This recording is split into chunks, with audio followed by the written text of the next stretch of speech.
You're listening to Win the Day with James Whittaker. What we do in life echoes in eternity. Broadcasting from Los Angeles, California. Here's your host, James Whittaker. Let's go! Welcome to Win the Day. The quote for today's episode comes from an unknown author and says, "My biggest fear is that when I die, the person I am meets the person I could have become." Now, won't that quote make you think twice about living every minute to the fullest? And our guest for today is a truly extraordinary human who is definitely living to the fullest, and he's one of the world's leading wilderness experts. And if you've got kids of your own or an adventurous spirit, you're going to absolutely love this episode. Bruce Kirkby grew up in Toronto as an engineering physicist by trade, but going through the motions each day left him feeling like there was so much more to life than what he was experiencing. Despite almost failing English in high school, Bruce became a wilderness writer and adventure photographer, and today he's visited more than 80 countries and is renowned for connecting wild places with contemporary issues. Some of his most notable accomplishments, of which there are many, include the first modern crossing of Arabia's empty quarter by camel, a descent of Ethiopia's Blue Nile Gorge by raft, a sea kayak traverse of Borneo's northern coast, and a coast-to-coast Icelandic trek. Bruce is the author of 3 best-selling books, winner of multiple national magazine awards, and has been featured in the New York Times. His television show, Big Crazy Family Adventure, was released by the Travel Channel in 2015 and followed Bruce's journey with his wife and their 2 young children from their home in Canada to India, with one condition: they weren't able to use an aeroplane the entire time. That adventure in particular has some truly incredible moments. In this interview, we're going to dive into Bruce's craziest experiences, of which there are many. We'll also look at the moment where he realized the traditional path wasn't for him, when he was taken hostage at gunpoint in Ethiopia, what it was like traveling with his young family to Mount Everest and the Great Wall of China, lessons from living in a Buddhist monastery in Tibet, how to escape the modern grind and start enjoying life, and what Bruce thinks the best way to parent is in 2020 and beyond. He's got an incredible energy, some amazing stories, and I know you're going to love this episode. Let's get into it.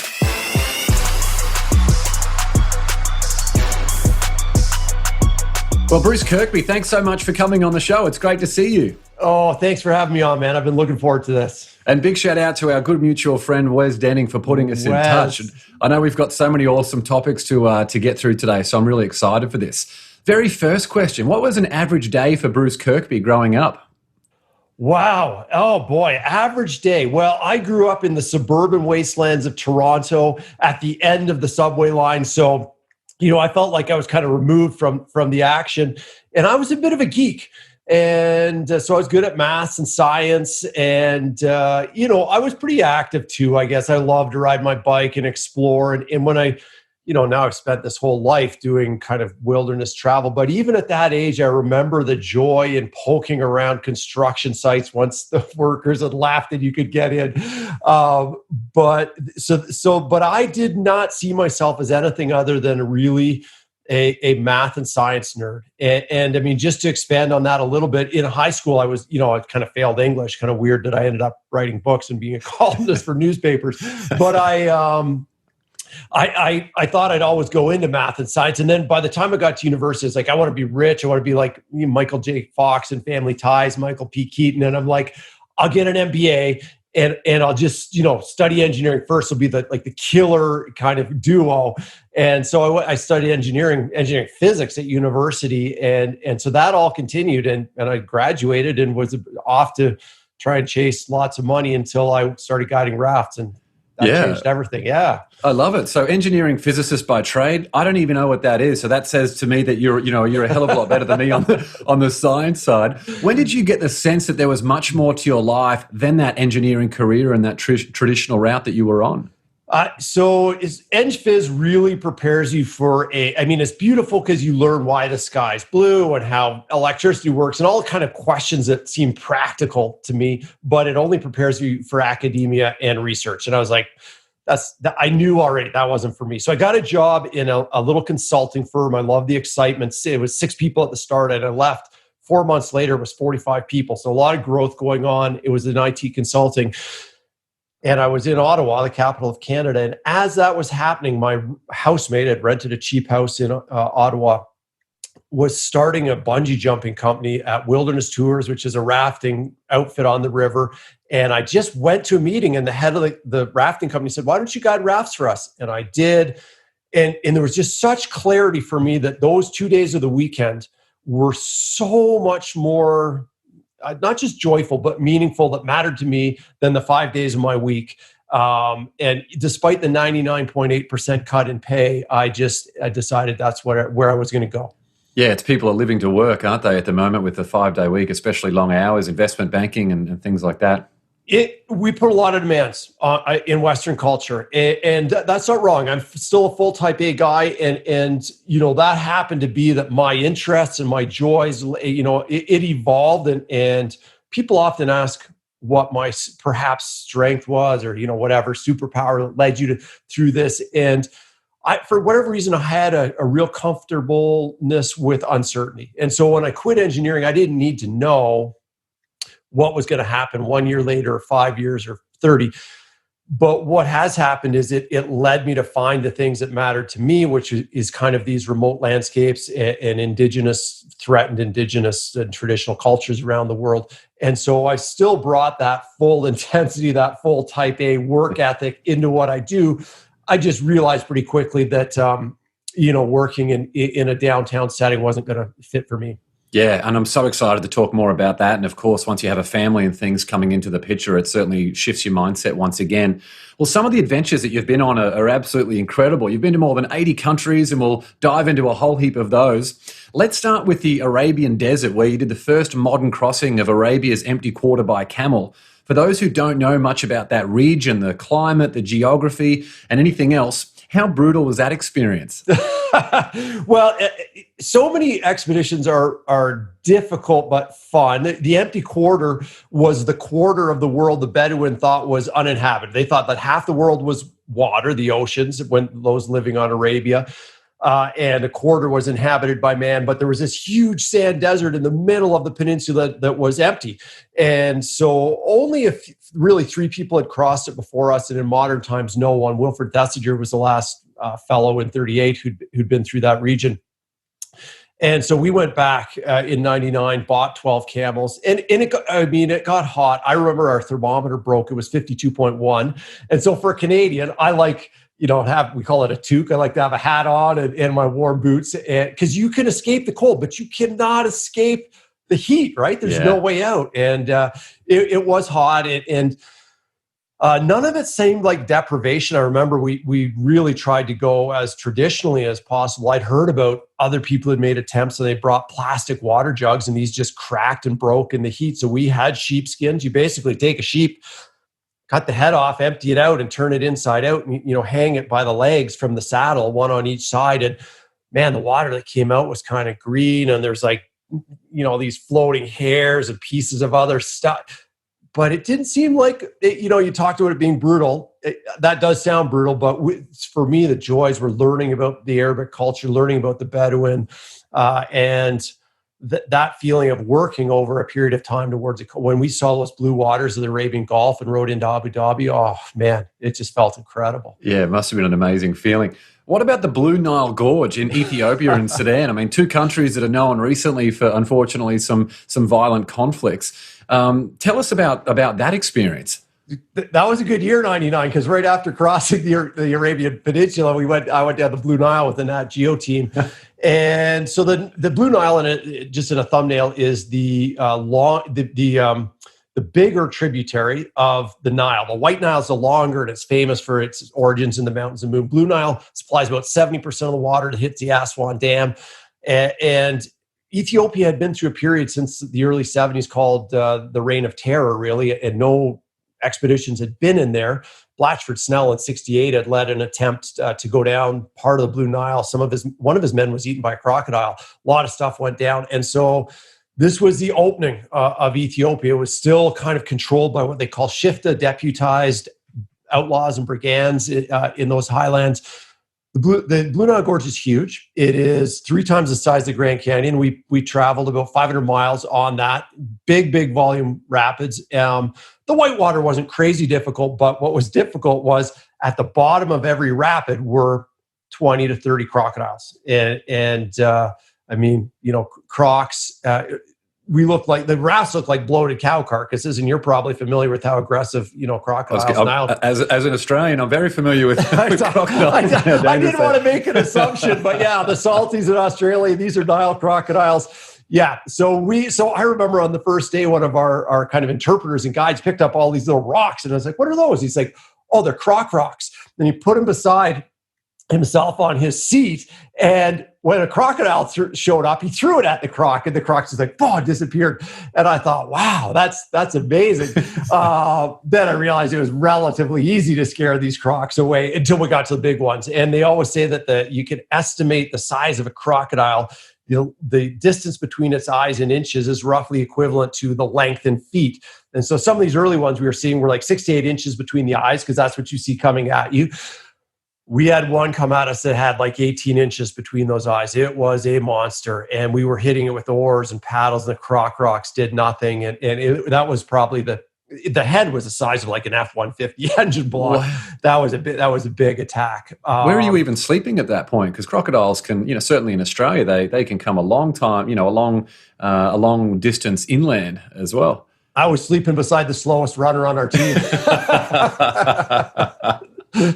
Yeah, we were on the banks, but we definitely were aware at all times of what was going on. So, and did you have any challenges from a government perspective with just the military and things like that at the time? We had all types of stuff going on. We got, in fact, a friend of mine ran the river the next year, and he met a herdsman who said, "Oh, I shot at a couple rafts that came down the river last year, but I missed them."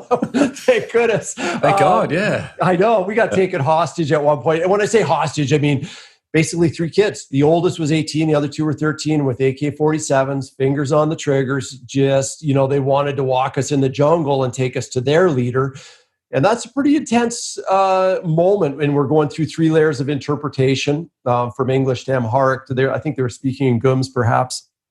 And eventually with some bribery, we walked out of that. But people often talk about on these expeditions this, the scariest and the most uncertain times. And people with guns are scare me almost more than anything because most other things have a certain level of predictability to them. You can understand a bear's behavior and a crocodile's behavior and whatnot. So that was an intense trip. And I'll just say one last thing. We met some tribes in the lowlands who had zero contact before. And a lot of my writing and a lot of my thinking is about preserving the incredible knowledge that is, held within these vessels of indigenous cultures. So I really had some mixed feelings about that. But man, the interactions, they would like ask how we got on our these tight white shirts, and then we'd say that's our skin, and then they'd be like, "You guys are disgusting. You're like see-through. It's horrible." And so really neat moments as we went down. Yeah, what did you use to bribe them with? Did you have any cash on you, or did they want any, something that was more valuable than perhaps a piece of paper with a number on it? Do you ever go anywhere without some Ben Franklins in your wallet? That's the universal lubricant, the American $100 bill. Yeah. So no, we had several of those, and I think it's recognized everywhere. It's. I mean, we had lots of other things that we would trade and give away, and but no, I don't think there's anywhere in the world that $100 US doesn't speak pretty loudly. Yeah, absolutely. I wanted to ask you about your experiences with Mount Everest as well, because it's such an iconic thing to people who aren't involved directly in adventuring from a career perspective. You were also in Everest for Big Crazy Family Adventure, which we'll talk about later. But how were your experiences with Everest before that?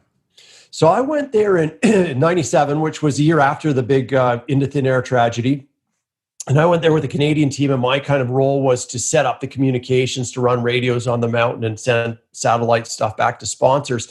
And it was pretty shocking for me. I mean, the Himalaya are beautiful. I love that land and landscape and the Sherpa people in particular. But it was the start of, boy, this is going to sound harsh for me to say, but the ego-driven side of Everest. There are a lot of, people were really going there in a very goal-oriented way, without perhaps the respect and understanding of the mountains, or perhaps the mentorship they probably should have gone through. It was big money to tick the box, wasn't it? To say that it was. I saw husbands and wives break up with each other over, trying to get to this summit. And it's, I understand the allure of the summit, and I'm a driven guy, but I have to admit, overall, I was a little disillusioned, and it really, I had a chance to go back a few years later or go to this Arabian and ride the camels on the empty quarter. And I knew immediately which I was going to do, largely because I was interested in being away from those crowds and that insanity. I mean, there were showers in base camp and huge satellite receivers, and it's only gotten worse. I was 97. Now it's, and it's okay. It's for some people, but it wasn't for me. Yeah, it's a shame, isn't it? Some of the crowds at these things. The first and only time I've ever been to Yosemite, it was the most spectacular place I think I've ever been to outside of maybe the Galapagos Islands. And there were just so many people around there in some of the main parts. And I just can't imagine what it would have been like hundreds of years ago before all these people at some of these places. Totally. And the funny thing in Yosemite and the Galapagos is you can get away from it a little bit. Like, Yosemite, if you're halfway up the chief or something, you're on your own generally. Other routes can get a little bit busy, but it's a real tension between, I really encourage, a large part of my work is that I think we need to stay connected with wild places, and I want to get people out to the Canadian parks. We talk about Banff and Glacier and all these places, but it can be hard. And I think particularly hard for me was the focus so intently on the summit at Everest that people lost sight of the beauty, they lost sight of the culture and the land and the history. And it was just all about getting, they're going to walk all over each other just to get to the top of this pile of rocks. So yeah, I'll be happy if it's like my Everest journey only would have been a success if I make it to the peak. Totally.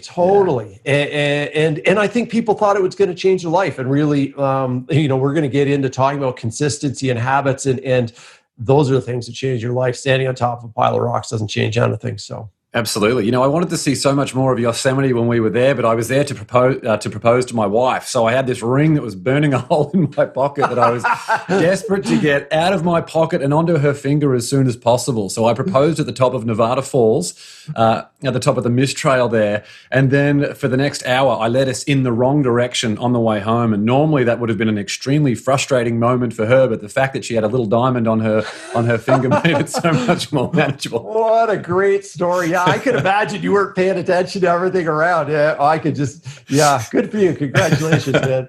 Well, in 2015, your TV show, Big Crazy Family Adventure, was released by the Travel Channel and our good friend Wes Denning. It followed the Kirkby family as you travelled from Canada to India, more than 13,000 miles by every mode of transportation, with the exception of aeroplanes, which I think is really cool. So you're on cargo ships, donkeys, canoes, rickshaws, you name it. You travelled with your wife and two children who were 7 and 3 at the time, I believe. How did you prepare for that journey? Boy, that journey. So that was a big trip. I mean, and it was really a prelude to all the time. We were going because we wanted to basically live in a Tibetan Himalayan Buddhist monastery and get away from this crazy amount of distraction and busyness we were feeling in our lives. And our good buddy Wes, I'd been talking to Wes over the years about TV shows and ideas for adventure. And I think I called him and said, Wes, I'm just going to be out of the loop for the next 6 months because I'm taking my kids to live in Ladakh. And there's this pause on the phone. He's like, hold on, mate, that might be it. The ultimate family relocation. A funny side story there is I kind of went back to Wes and said, I'm thinking I was thinking about you and McGregor and the long way around, like kind of just one embedded photographer. Maybe we film it ourselves, just really up close and personal and gritty. And there's this another pause on the line. And Wes is like, mate, the Travel Channel has a different vision. We've got 16 on the crew and budget for 8 helicopters. I'm like, I better go talk to my wife, man. That's right. Yeah, we're taking a break to get away from it all. And by the way, things have escalated quickly. It did escalate. But, it was there was a lot of great stuff about it. And people often cannot believe that it wasn't intrusive. Obviously, there's stressful times. You're wearing a mic, your camera's around you for, 100 days almost. That said, my boys, it was like Teflon to my boys. You really, it just bounced off their backs. They there was a lot of upsides. And one beautiful thing is we have a 9-hour home documentary about our trip that's produced by a crack team in Los Angeles. The boys watch it all the time. I don't go back and watch myself too much. And then they left us. And we had this incredible experience in the monastery. But no, it was really neat. And we did a lot of things we wouldn't have done with them. But in terms of preparing, I think my point was, We'd taken the kids out a lot. We have a thing similar to Yosemite in Canada, the Bugaboos, some granite spires. At 3 months of age, we'd had Bodie in there. We'd climbed up to high camps with him. In 8 months, we'd had him down in Patagonia. We'd done a 70-day horse trip in Republic of Georgia with both boys. Taj was 8 months old at the time. So our life before boys with my wife and I had been around living outside. And with the boys, it was one of the particular challenges was at Wes is like, we're not going to help you. So you got to do it all on your own. And so we had to pack into 2 duffel bags everything we would need for a 100-day journey that was across the North Pacific, over the Himalaya, down into the jungles and heat of Nepal. And so there was a lot of environments that we were going through. And so our plan was I would carry those 2 duffels, one on my back, one in my arms. Christine would have the 2 boys in her hands, and we could navigate anything, train stations, guest houses, busy roads in Beijing. And essentially that's how it worked. And so we went light. We took, it's easy to think, the kids need a lot of shirts. We'll wash them in the sink at night and dry them and they'll be ready for tomorrow. So we had maybe 2 or 3 shirts each and some first aid and some good hiking boots. And that was about it.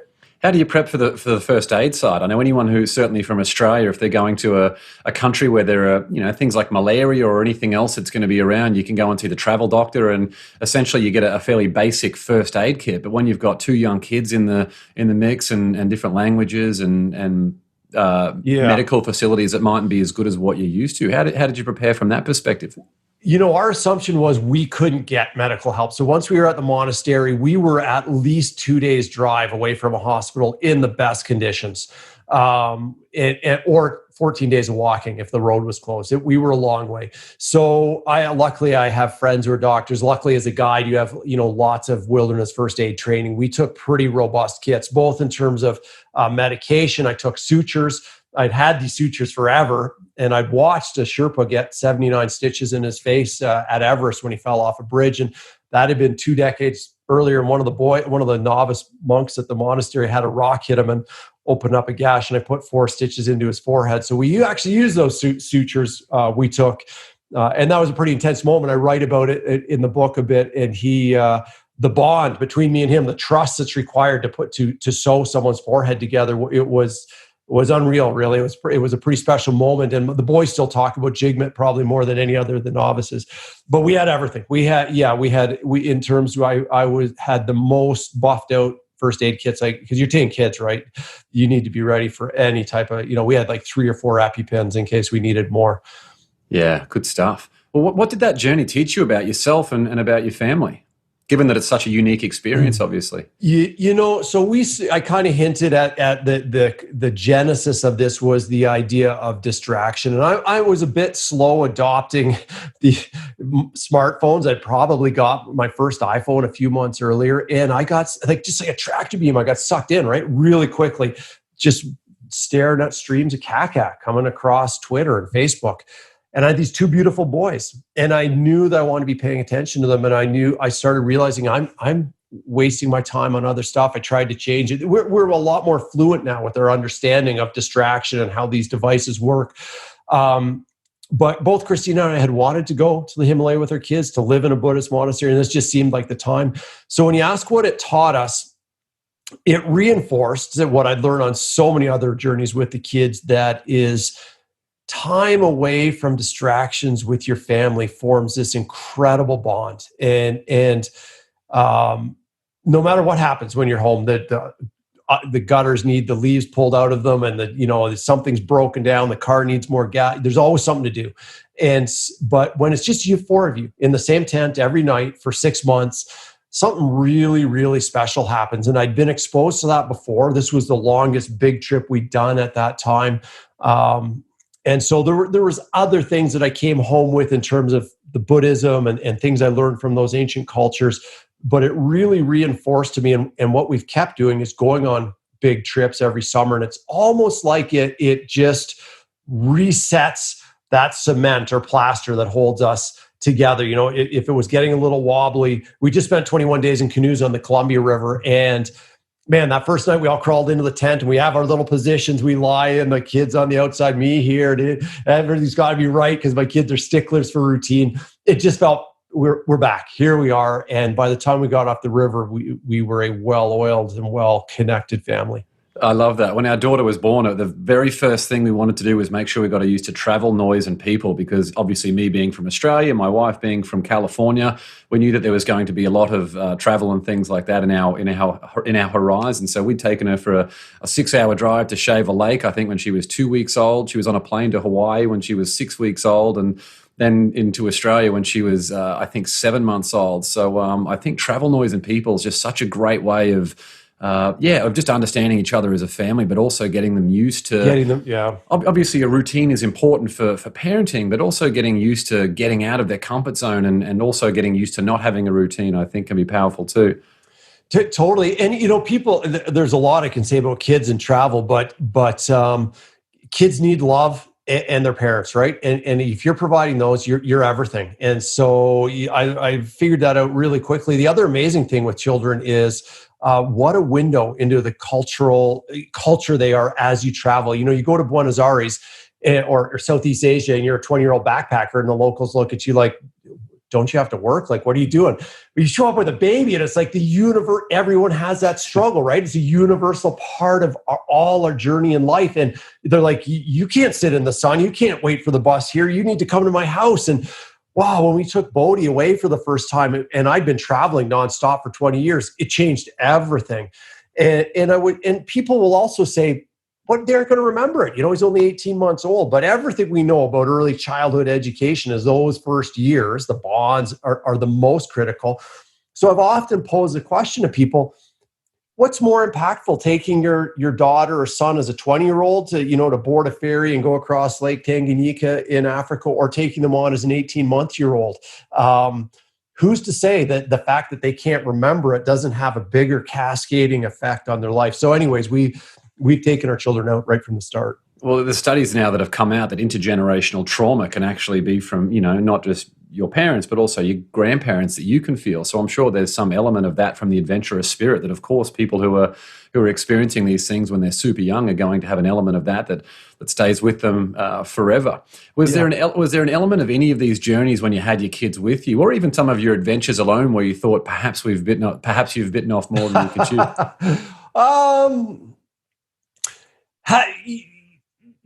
I can't really say yes with the kids. There's been a few, usually that, people often say, what are some crazy moments? I remember waking up to a gunfight once, intense. I was in Ethiopia. Some mule thieves had come, and I remember the first thought I was like, if someone was going to shoot into the tent, should I crawl up should be a ball in the center, lie like a plank along the side? How am I going to miss these incoming bullets? You aren't feeling sorry for yourself or anything. I think the most out there I felt with the kids was on the container ship. So we went across the North Pacific on this massive cargo ship, and they were just these soft, velvety little boys.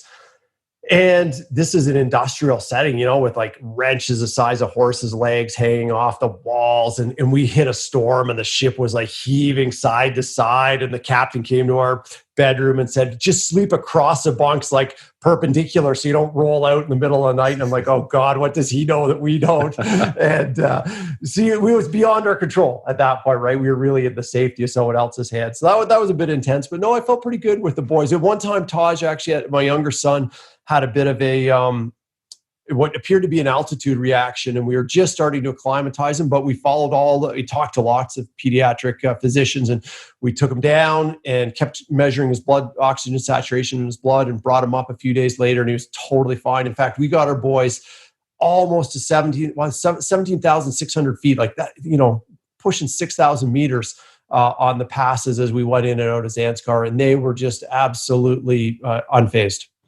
I love it. Yeah. As a dad, what's the biggest fear you have for your children as they get older?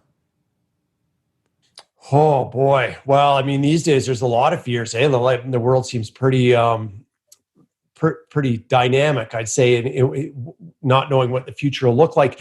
I want my boys to have the freedom to do what interests them, and the courage and the freedom to pursue what matters to them in life. And I think that's a journey that we all go through. And I think there's a little bit and I don't want to, paint with too broad a brush, but within Western society, we may get deep into life and look back and think, why have we made the choices that we've made? Why have we done the things we've done? And so I don't want them to get to that place. I really, one thing I try to instill in them is just the precious nature of every day. We don't know what's coming. Of course, as a parent, you look at this beautiful child. To love something, you have to risk loss. Like something could happen to your children, and what a horrible thing for parents to consider. That doesn't mean we don't have kids. And so I want them to be aware that, every day is so precious. So my fear would be, nothing catastrophic, just them not taking full advantage of this opportunity of being alive.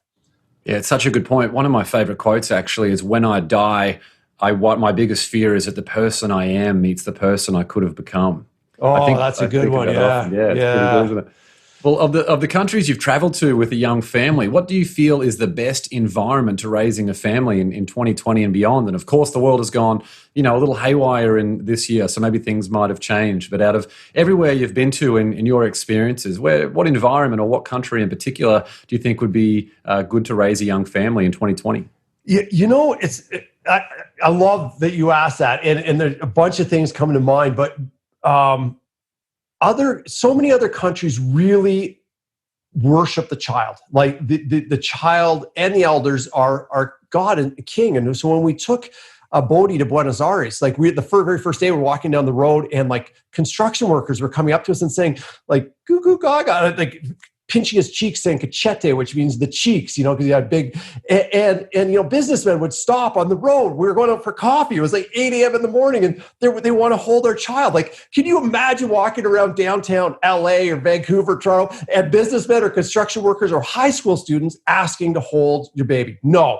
And so, again, does the child know that? I think they do, because we brought Bodhi back, and he'd be in a Starbucks and he'd start like trying to get people's attention, like making these little gurgling sounds, and people would be like, oh my God, when you get on a plane holding a baby, everyone's like, it looks like the devil's just got on the plane, right?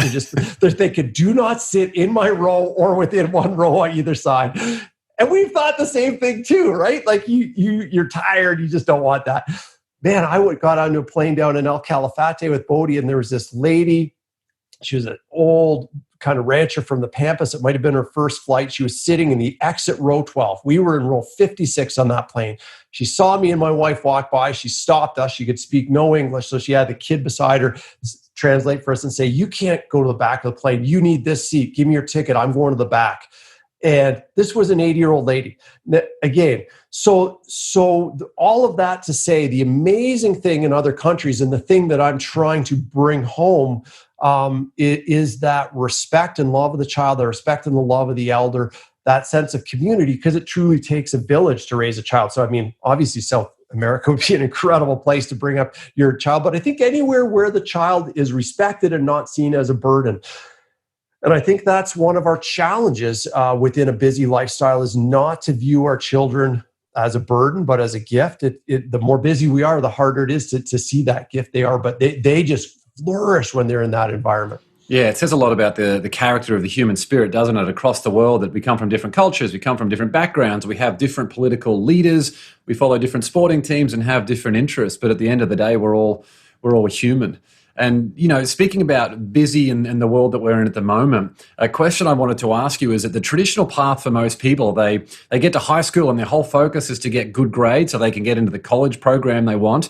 And then once they're in college, their whole idea is to get good grades so they can get the job that they want. Then they finally get that job. They move to a big city. They pay thousands and thousands of dollars a month for a tiny apartment. Then they commute for an hour a day on a bus or a train or a car. And I feel like sitting in traffic brings out the worst of everyone.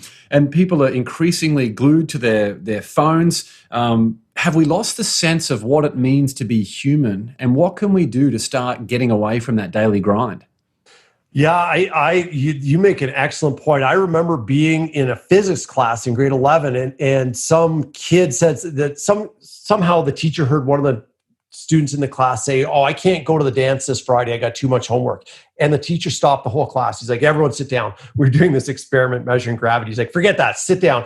He's like, "I don't want you to make this mistake." He's like, he said, "You're going to forsake your fun right now, forsake living the way you're talking about it, so you can get into a good university. Then you're going to say, I'll have fun later once I graduate and get a good job. And then you're going to say, I'm going to have fun later or live once I, get a promotion. And then once I retire, then you're going to retire and then you're going to die.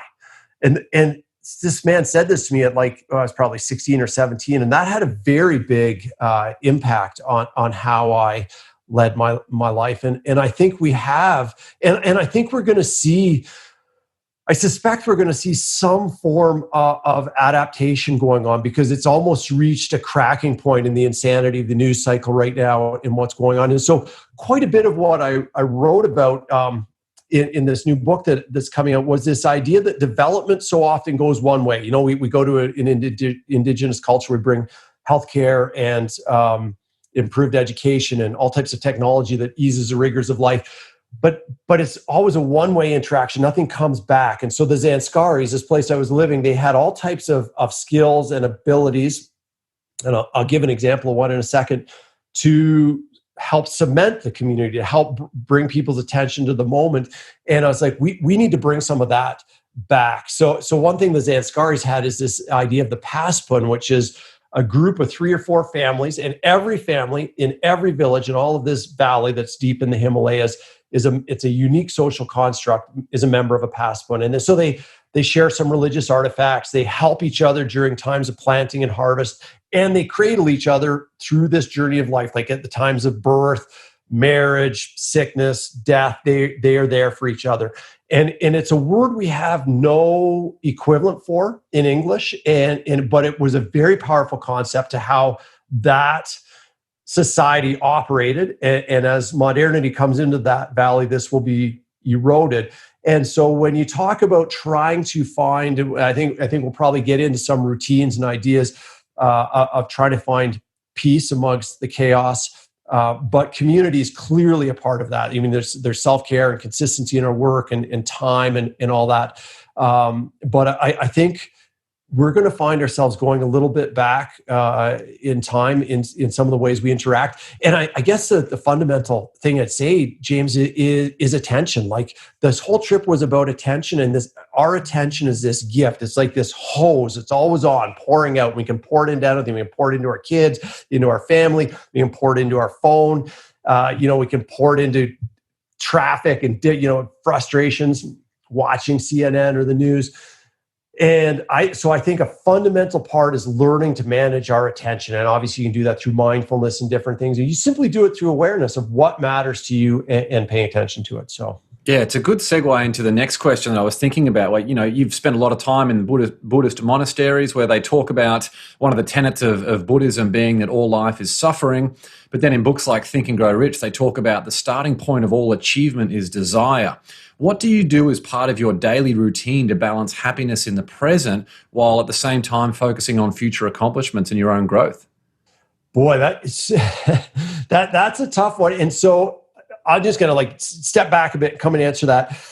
Part of what I've done for the last 20 years has been speaking to corporate audiences. So, and at first it was just telling stories. I'd go and talk about going across the empty quarter. But slowly, you have agents representing you and they're like, we need business lessons. And so I've tried to really think hard about things that adventures taught me that I bring home and apply to my own life. And I've talked about change. And a big thing I talk about is the importance of dealing with uncertainty. I mean, that's a huge gift if we can deal with that.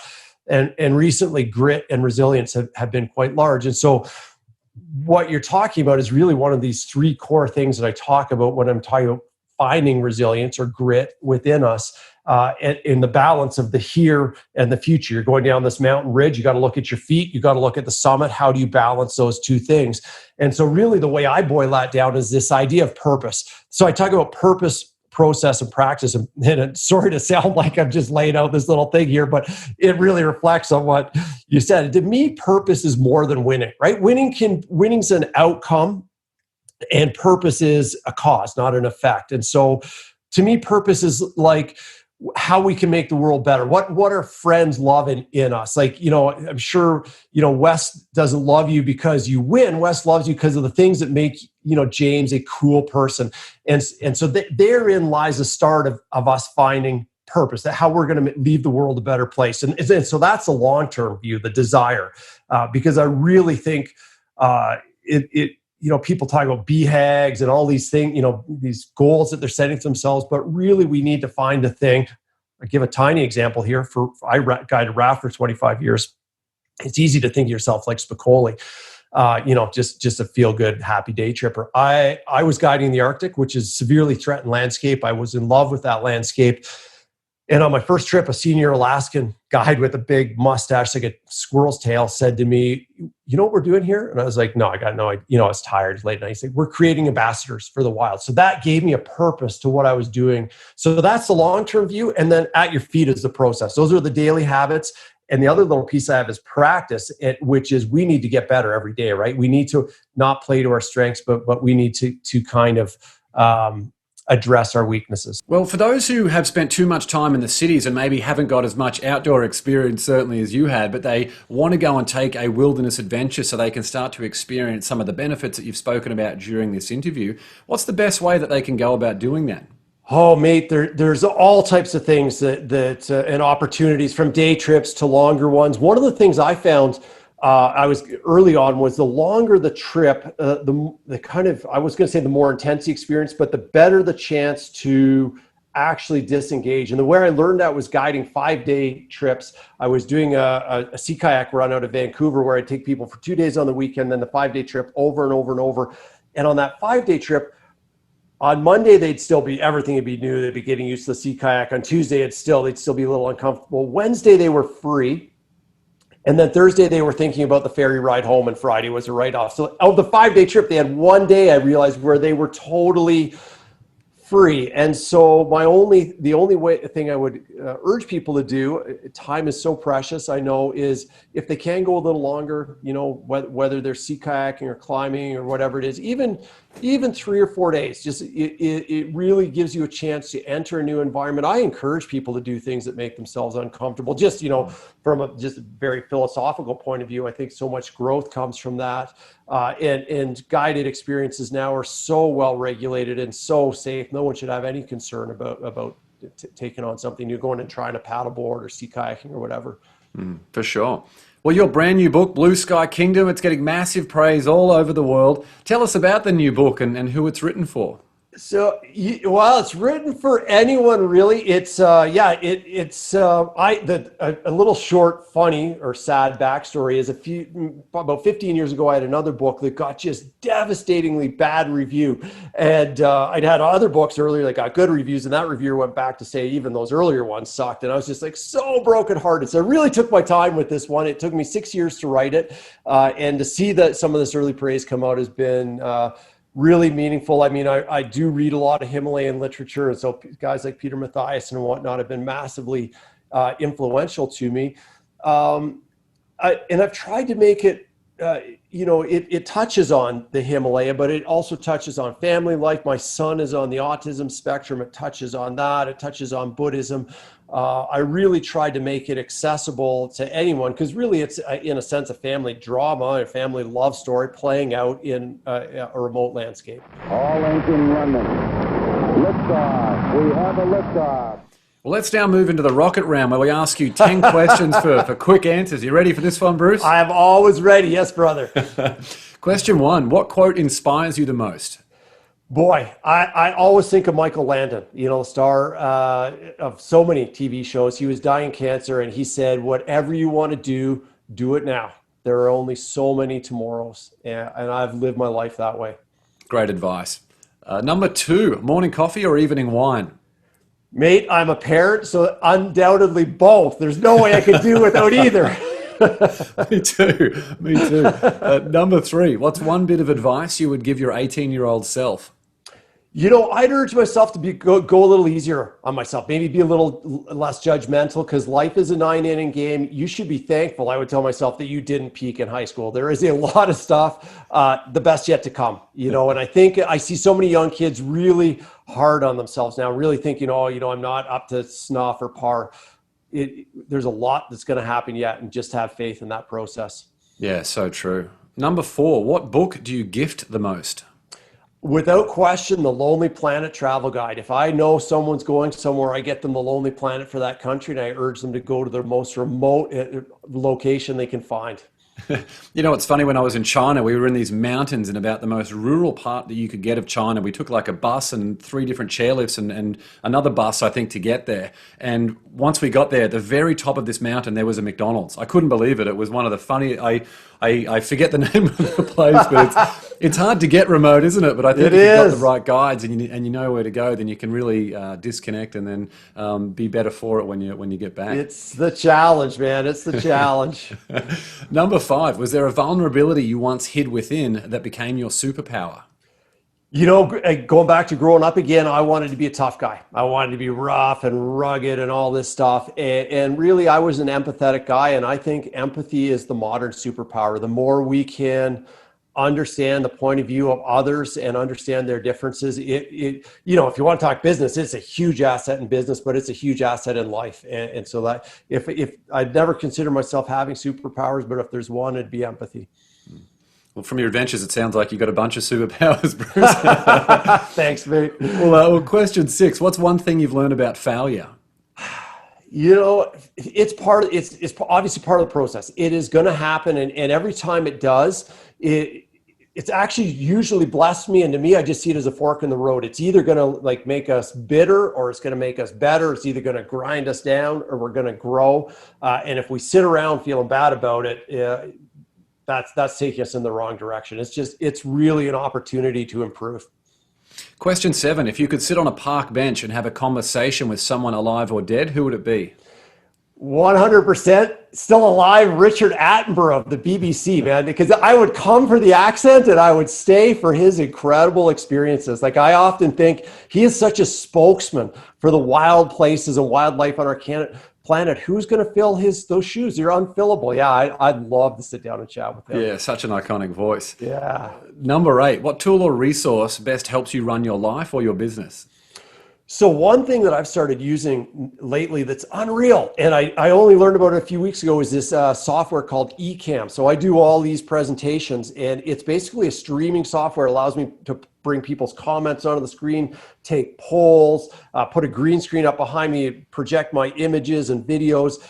And so basically it's allowed me to continue being a corporate speaker from my little BC mountain town here. And it's so simple and it's so unreal what you can do. Yeah, so good. Well, number 9, this is the question that I've actually really been wanting to ask you the whole time. Share one thing on your bucket list, if there's anything left. I'm sure there is. I in the last 5 or 10 years have got big time into paddleboarding, doing really difficult paddleboarding adventures. I would love to paddleboard along the coast of Antarctica. Oh, so good. You need a pretty thick wetsuit for that one, I'm sure. You would, mate, you would. And final question, number 10, what's one thing you do to win the day? I wake up every morning, I have a big glass of water with a pinch of Himalayan sea salt, and then I get in my ice bath. And that has changed everything for me. Yeah, you know, my wife and I about 5 months ago converted to cold showers, and it's been, for sustained energy levels alone, it's been the best change I think either of us have ever made, and we haven't gone back. But ice baths, I'm looking forward to taking the plunge quite literally once we can get around to it. It's a secret, mate. Well, there are a bunch of ways to connect with Bruce Kirkby, and we'll link to all of these in the show notes. You can follow him on Instagram at Bruce Kirkby, visit his website, brucekirkby.com, and of course, grab a copy of his awesome brand new book, Blue Sky Kingdom, an epic family journey to the heart of the Himalaya. Again, all of that and more will be linked into the show notes. So, Bruce, thanks so much for coming on the show. Oh, James, thank you. What a great chat we had. I enjoyed it. I hope you enjoyed that interview with Bruce Kirkby. What a powerful reminder into making the most of the time we have on this earth and to get out there and enjoy life. If you enjoyed this episode, go to Apple Podcasts and give us a 5-star rating, or if you're watching this on YouTube, hit the like button. And if you want to bring more light into the world, share this episode with as many people as you can, because these lessons from Bruce are more important than ever. I think we all need to connect more with nature and what it means to be human. Win the Day with James Whittaker is available on Apple Podcasts, Spotify, YouTube, and wherever you listen to podcasts. That's all for this episode. Remember to get out there and win the day. Until next time, onwards and upwards, always.